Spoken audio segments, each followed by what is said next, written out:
Hello YouTube, this is a 2004 Ford Ranger Edge. Do a little walk around here. It's got fog lights. It's got some aftermarket LED running lights. Here's your grill. It's got some tow hooks on the front just in case you get stuck. This is a 4-wheel drive Ranger. It's got running boards, steps. It has power locks. There's your Cooper Discoverers. These are 16-inch wheels with disc brakes. This is not an XLT. This has the rear swinging doors, so it's got both sides have a back door, don't they? Yeah. And this is a step side. This is the Edge version, so a little bit of compromised space in the bed. Not bad. This one's got a liner in it. Terrible. And there's terrible rust underneath that liner. Just masks it for you. But here is the back end, and here is the tailgate. Works just how it's supposed to. Decent sized bed. What is this, 5-foot bed? 6 foot. 6 foot. This is a 6.5. Oopsie. I'll slam it. There, that's better. Let's look underneath here. This has got the hitch receiver so you can tow. A little bit of a diff leak back there. And there's your spare tire. Custom exhaust. And if I believe it, I believe this one's got the muffler delete on it, or it's got some Magnaflow muffler. There's your beefy back tires there. I believe this one has probably discs. Oh no, this has drums in the rear. So it's rear drums. Not too rusty. And there's your rear sliding window. And the seal's gone bad. But here's your aftermarket bed light. Let's go ahead and get in the driver's seat and show you what's up there. There's your 4x4 badge. Not too terribly rusty for the age. Your gas fill. And this takes what? Just regular 87, I would assume. A little dirty on the top, but this truck is 20 years old now. And there's your door panel. Got automatic down driver's window and passenger window door locks. Power mirrors on this one. Not sure what's behind that one, but there's the speaker. Got little door pockets.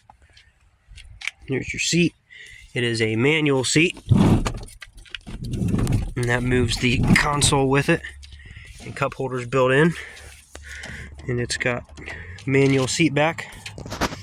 And this one was made in February 2004. Here's your rear door. It's got an adjustable seat belt end on there. Speakers. And a little pocket in there. That's actually a pretty big sized pocket back in there for your toe straps or whatnot. There's your jump seat belt. We'll do more on the back seat in a minute. This is the driver's area. Driver's seat. Steering wheel. This one has cruise control. Pretty crappy little horn.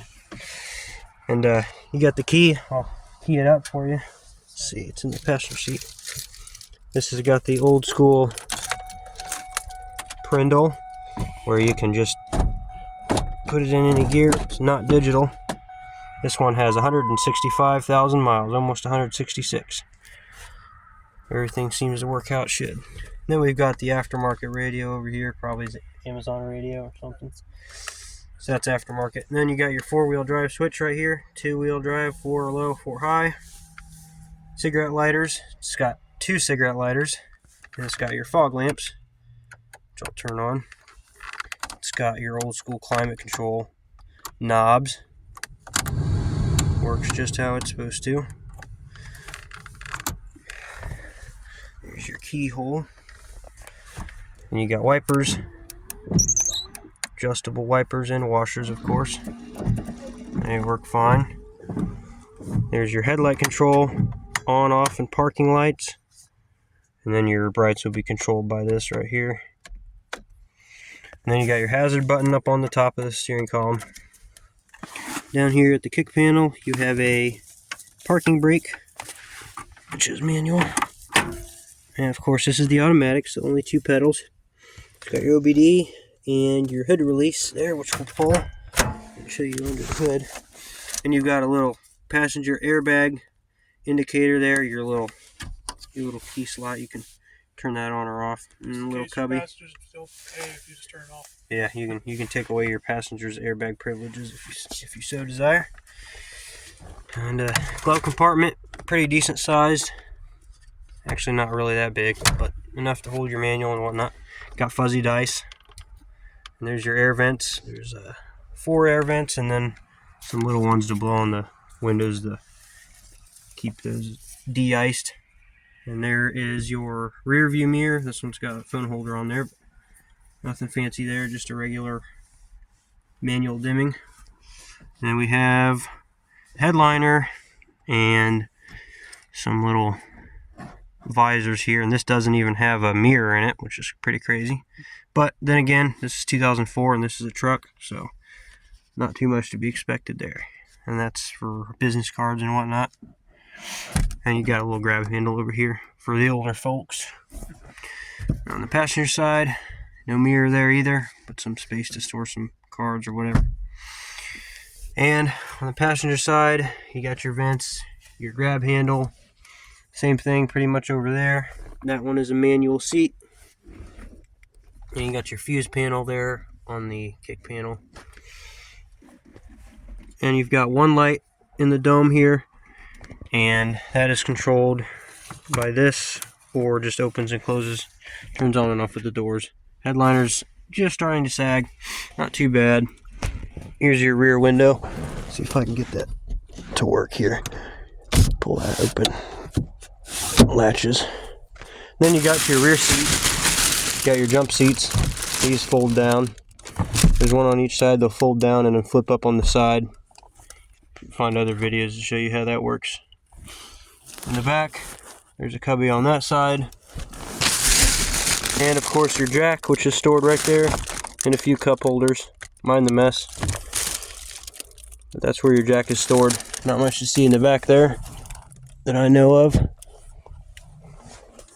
And without further ado, let's get under the hood and see how this thing runs. You're in park. Let's get under the hood here.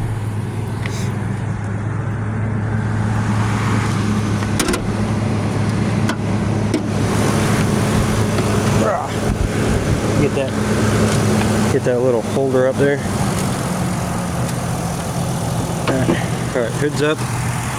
Here we have your 4-liter single overhead cam. Now this is one of the more problematic Ford engines, but as long as you keep the coolant leaks at bay, and thermostat seems to be one of the most problems on this engine, as well as timing chain problems. This one's got no timing problems. No coolant leaks that we know of. Brake master cylinder, battery right out here where you can get to it. AC ports, power steering, oil check, fuse box, oil fill location. There's your coolant and your washer fluid right there. Then this would be your cruise control right here. Cruise control module runs the cable up to the throttle body. New alternator. Hood liner's in good shape. Not much of any leaks or anything up in here. Give her a couple revs there, Ben.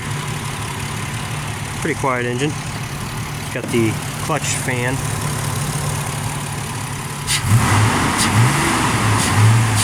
Sounds good. There's your window motor, or washer motor, windshield wiper motor.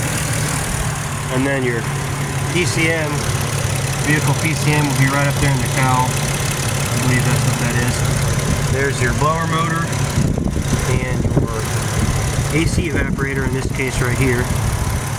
Everything on this truck operates the way it should. And there's your air filter right there. There's your Ford emissions control VCI, 2004 model year, and it's got the 4.0. If you're wondering, that's how you find the engine size in most of your vehicles sold here in America. Here's your horn, condenser and radiator, and there's your radiator cap. Now on these trucks, one thing that seems to leak a lot is that thermostat housing right there. That plastic piece will leak, and you'll build up coolant there on top of your intake, and you'll wonder where it's coming from. It'll run off the back of the engine, and you'll think there's something going on with the heater core or the heater hoses, but no, it's usually that thermostat that housing leaks. So, get up underneath the front of it and show you what the underside of the engine bay looks like. I don't have a flashlight, so you just have to bear with me. It's not terribly rusty. It's a 4-wheel drive. Got a transfer case. We'll get some exhaust tones here. Have Ben rev it up again, and I'll get the tailpipe sound here. Let's pull this over there. Not too bad. So this is the 2004 Ford Ranger. Hope you guys enjoyed watching, and probably add a clip here at the end of a little drive around, but other than that, yep, this is the 2004 Ranger Edge.